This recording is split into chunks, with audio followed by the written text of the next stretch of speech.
നമസ്കാരം 114 ന്യൂസിലേക്ക് സ്വാഗതം. 2047 ഇന്ത്യയെ വികസിത രാജ്യമാക്കുക ലക്ഷ്യം. 80ാം സ്വാതന്ത്ര്യ ദിനാഘോഷത്തോടനുബന്ധിച്ച് രാജ്യത്തെ അഭിസംബോധന ചെയ്ത് പ്രധാനമന്ത്രി നരേന്ദ്രമോദി. സ്വാതന്ത്ര്യത്തിന് ശേഷം സ്വാതന്ത്ര്യത്തിന്റെ 100ാം വാർഷികമായ 2047 ഇന്ത്യയെ വികസിത രാജ്യമാക്കുകയാണ് ലക്ഷ്യമെന്ന് പ്രധാനമന്ത്രി പറഞ്ഞു.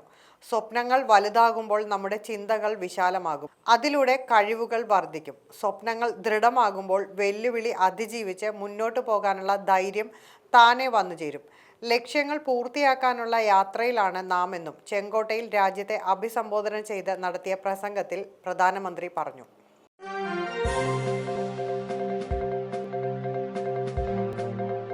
സ്വാതന്ത്ര്യദിനത്തിൽ തലസ്ഥാനത്ത് ദേശീയ പതാക ഉയർത്തി മുഖ്യമന്ത്രി വി.ഡി. സതീശൻ. 80ാം സ്വാതന്ത്ര്യ ദിനത്തിൽ സംസ്ഥാനത്തും വിപുലമായ ചടങ്ങുകൾ നടന്നു. തിരുവനന്തപുരം സെൻട്രൽ സ്റ്റേഡിയത്തിൽ മുഖ്യമന്ത്രി വി.ഡി. സതീശൻ ദേശീയ പതാക ഉയർത്തി. ദേശീയ ഗാനത്തിന്റെ അകമ്പടിയോടെയാണ് മുഖ്യമന്ത്രി ദേശീയ പതാക ഉയർത്തിയത്. വന്ദേ മാതരം ആലാപനം ഉണ്ടായില്ല. തുടർന്ന് വ്യോമസേനയുടെ ഹെലികോപ്റ്ററിൽ നിന്നുള്ള പുഷ്പവൃഷ്ടി നടത്തി. വിവിധ സേനാ വിഭാഗങ്ങൾ, അശ്വാരൂഢ സേന, NCC, scout and guides, students police കേഡറ്റുകൾ തുടങ്ങിയ വിഭാഗങ്ങളുടെ പരേഡിന്റെ അഭിവാദ്യം മുഖ്യമന്ത്രി സ്വീകരിച്ചു. സർക്കാർ പരിപാടികളിലും സ്കൂളുകളിലും വന്ദേ മാതരം ആലാപനം ഉണ്ടായില്ല. അതേസമയം തിരുവനന്തപുരം നഗരസഭയിലെ സ്വാതന്ത്ര്യ ദിനാഘോഷ പരിപാടിയിൽ വന്ദേ മാതരം ആലപിച്ചു. സർക്കാർ ജീവനക്കാർക്ക് ഓണം ബോണസ് 4500 രൂപ, അഡ്വാൻസ് 20,000 രൂപ. 2025-26 സാമ്പത്തിക വർഷത്തെ ബോണസും പ്രത്യേക ഉത്സവ ബത്തയും അഡ്വാൻസും അനുവദിച്ച സർക്കാർ ജീവനക്കാർക്കും അധ്യാപകർക്കും എയ്ഡഡ് വിദ്യാഭ്യാസ സ്ഥാപനങ്ങളിലെ ജീവനക്കാർക്കും പാർട്ട് ടൈം കണ്ടിജൻസ് ജീവനക്കാർക്കും മറ്റു വിഭാഗങ്ങളിലുള്ള ജീവനക്കാർക്കും പെൻഷൻകാർക്കും 4500 രൂപയാണ് ബോണസായി ലഭിക്കുക. ബോണസിന് അർഹതയില്ലാത്തവർക്ക് പ്രത്യേക ഉത്സവ ബത്തയായി 3000 രൂപ ലഭിക്കും. സർവീസ് പെൻഷൻകാരുടെ പ്രത്യേക ഉത്സവ ബത്ത 1250 രൂപയാണ്. ഓഗസ്റ്റ് 17 മുതൽ തുക വിതരണം ചെയ്യും. വന്ദേ ഭാരത് സീറ്റിൽ ചത്ത അണലി. എറണാകുളത്ത് നിന്നും ബംഗളൂരുവിലേക്കുള്ള വന്ദേ ഭാരത് ട്രെയിനിൽ ചത്ത അണലിയെ കണ്ടെത്തി. എറണാകുളത്ത് നിന്ന് ട്രെയിൻ പുറപ്പെടും മുൻപ് C6 കോച്ചിലാണ് സീറ്റിൽ ചത്ത പാമ്പിനെ കണ്ടത്. റെയിൽവേയുടെ ശുചീകരണ തൊഴിലാളികൾ എത്തി പാമ്പിനെ എടുത്തു മാറ്റിയ ശേഷമാണ് തീവണ്ടി പുറപ്പെട്ടത്. ഇതിൽ വിശദമായ അന്വേഷണം നടത്തുമെന്ന് റെയിൽവേ അധികൃതർ പറഞ്ഞു. വെള്ളിയാഴ്ച ഉച്ചയ്ക്ക് 2:30 സംഭവം. ഇന്തോനേഷ്യയിൽ വൻ ഭൂചലനം, 2 മരണം. കിഴക്കൻ ഇന്തോനേഷ്യയിലെ ഫ്ലോറസ് ദ്വീപിലുണ്ടായ ഭൂചലനത്തിൽ 2 മരണം. റിക്ടർ സ്കെയിലിൽ 7.7 തീവ്രത രേഖപ്പെടുത്തിയ ഭൂചലനമാണ് ഉണ്ടായതെന്ന് US ജിയോളജിക്കൽ സർവേയും ഇന്തോനേഷ്യൻ അധികൃതരും അറിയിച്ചു. ഇതേ തുടർന്ന് സുനാമി മുന്നറിയിപ്പ് പുറപ്പെടുവിച്ചിട്ടുണ്ട്. 100 കണക്കിന് പേരെ ദുരന്ത സാധ്യതാ പ്രദേശങ്ങളിൽ നിന്ന് മാറ്റിപ്പാർപ്പിച്ചു. ഭൂചലനത്തെ തുടർന്ന് നിരവധി കെട്ടിടങ്ങൾ തകർന്നതായാണ് വിവരം. കെട്ടിടങ്ങൾ തകർന്നു വീഴുന്നതിന്റെ ദൃശ്യങ്ങളും പുറത്തു വന്നിട്ടുണ്ട്. ഇന്തോനേഷ്യൻ സമയം ശനിയാഴ്ച രാവിലെ 5:58 ഭൂചലനം ഉണ്ടായത്. ഈസ്റ്റ് നുസ ടെങ്കാറോ പ്രവിശ്യയിലെ നഗരമായ എൻഡയ്ക്ക് 68 കിലോമീറ്റർ വടക്ക് പടിഞ്ഞാറായാണ് ഭൂകമ്പത്തിന്റെ പ്രഭവ കേന്ദ്രം.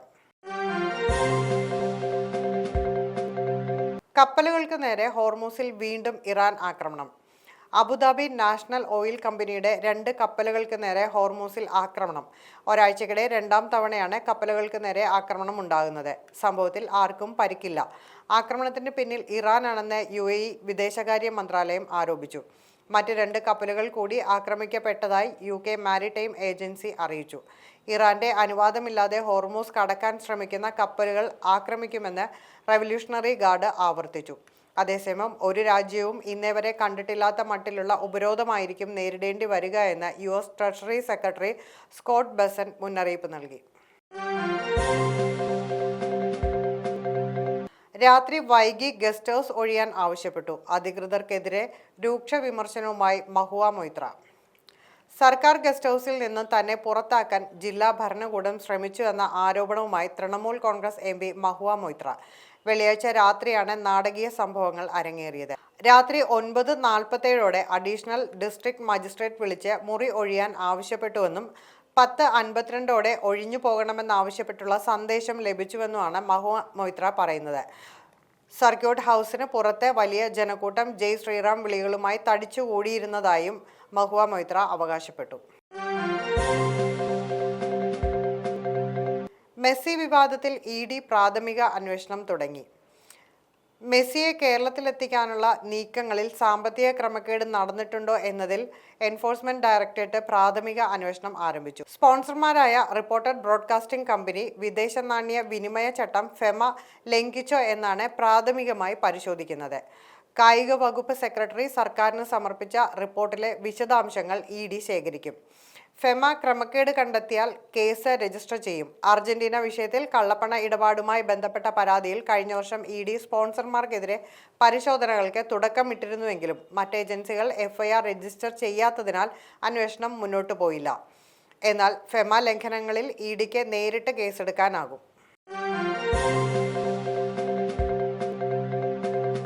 കള്ളക്കടൽ മത്സ്യത്തൊഴിലാളികൾക്ക് ജാഗ്രതാ നിർദ്ദേശം.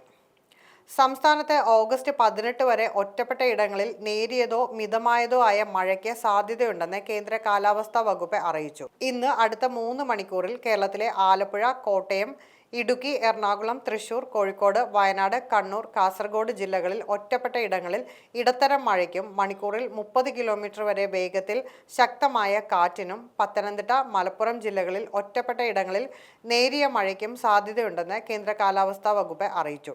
കള്ളക്കടൽ പ്രതിഭാസത്തിന്റെ ഭാഗമായി തിരുവനന്തപുരം കാപ്പിൽ മുതൽ പൊഴിയൂർ വരെ തീരങ്ങളിൽ ഇന്ന് 1.3 മുതൽ 1.4 മീറ്റർ വരെ ഉയർന്ന തിരമാലകൾ കാരണം കടലാക്രമണത്തിന് സാധ്യതയുണ്ടെന്ന് ദേശീയ സമുദ്രസ്ഥിതി പഠന ഗവേഷണ കേന്ദ്രവും അറിയിച്ചു. കുരങ്ങുകളെ അതിസുരക്ഷാ പട്ടികയിൽ നിന്ന് മാറ്റണമെന്ന് വനം വകുപ്പ്. നാടൻ കുരങ്ങുകളെ വന്യജീവി സംരക്ഷണ നിയമത്തിന്റെ പരിധിയിൽ നിന്ന് മാറ്റുന്നതിനായി പദ്ധതി നിർദ്ദേശം കേന്ദ്രത്തിന് സമർപ്പിക്കാൻ സംസ്ഥാന വനം വകുപ്പ്. 1-ാം പട്ടികയിൽ നിന്ന് 2-ാം പട്ടികയിലേക്ക് മാറ്റാനുള്ള പുതുക്കിയ നാമനിർദ്ദേശമാണ് കേന്ദ്രത്തിന് നൽകുക. കാട്ടുപന്നികളെ 1972 വന്യജീവി സംരക്ഷണ നിയമം സെക്ഷൻ 62 പ്രകാരം ക്ഷുദ്രജീവിയായി പ്രഖ്യാപിക്കാനുള്ള പുതുക്കിയ പദ്ധതി നിർദ്ദേശവും കേന്ദ്ര സർക്കാരിന് സമർപ്പിക്കും. ഈ നിയമങ്ങളിൽ ഭേദഗതി വരുത്താൻ കേന്ദ്രത്തോട് ആവശ്യപ്പെടും. വനത്തിനടുത്തുള്ള പ്രദേശങ്ങളിൽ ഗുരുതരമായ കുരങ്ങ് ശല്യമുണ്ട്. കുരങ്ങുകളുടെ സംരക്ഷണത്തിന് അതിശക്തമായ നിയമങ്ങൾ ഉള്ളതിനാൽ ഇവയെ ഓടിക്കാൻ ഒരു വഴിയുമില്ല. സംസ്ഥാന സർക്കാരിന്റെ 100 ദിന കർമ്മ പരിപാടികളിൽ ഉൾപ്പെടുത്തി കേരളത്തിലെ മനുഷ്യ വന്യജീവി സംഘർഷം ഫലപ്രദമായി നേരിടാൻ നിയമ ഭേദഗതി അടക്കമുള്ള നടപടികൾ സ്വീകരിക്കുന്നതിന്റെ ഭാഗമായാണിത്.